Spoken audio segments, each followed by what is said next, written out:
আসসালামু আলাইকুম রহমতুল্লাহ। সম্মানিত ভিউয়ার্স, আমার চ্যানেলের পক্ষ থেকে আপনাদেরকে সবাইকে স্বাগতম। আজকে আবার আপনাদের সামনে নতুন একটা চাকরি বিজ্ঞপ্তি নিয়ে হাজির হয়েছি। আজকে আপনাদের সাথে নতুন একটা চাকরির নোটিশ বা সার্কুলার নিয়ে সার্কুলারটা শেয়ার করব। এখানে এই নোটিশটি প্রকাশিত হয়েছে আজকে।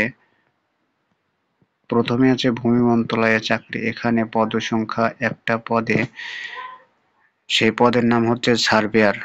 এখানে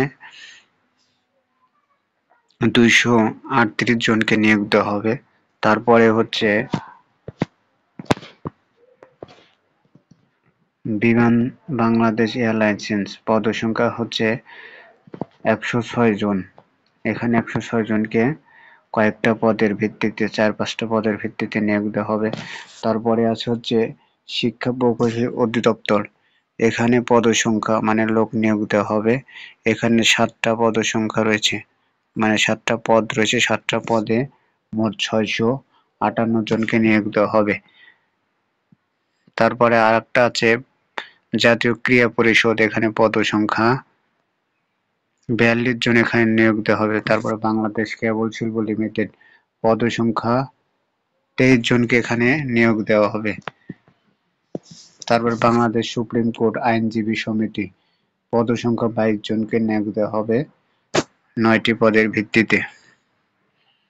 তারপরে পঞ্চগড়, শুধু পঞ্চগড় বাসীদের জন্য, জেলাবাসীদের জন্য এটা তাদের জন্য পারফেক্ট। সেটা হচ্ছে জেলা প্রশাসক পঞ্চগড়। এখানে পদসংখ্যা হচ্ছে 31 জন। 4-5টি পদেতে এই 31 জনকে নিয়োগ দেওয়া হবে। আরো অনেক আছে। আশা করি বুঝতে পেরেছেন। চাকরির সর্বশেষ আপডেট পেতে আমার চ্যানেলটি সাবস্ক্রাইব করে পাশে থাকবেন। আসলে যারা এই চাকরি আবেদন করতে চান তারা কিন্তু কমেন্টে জানিয়ে দিবেন। আশা করি কমেন্টে আপনাদেরকে এই চাকরির ওয়েবসাইটটা আমি দেখিয়ে দিব। ওয়েবসাইটে প্রবেশ করে আপনারা কিন্তু নতুন আপডেট জানতে পারবেন বা চাকরি সম্পর্কে বিস্তারিত জানতে পারবেন এবং আবেদন করতে পারবেন। ভিডিওটি যদি ভালো লাগে তাহলে লাইক করবেন, কমেন্ট করবেন এবং সাবস্ক্রাইব করে পাশে থাকবেন।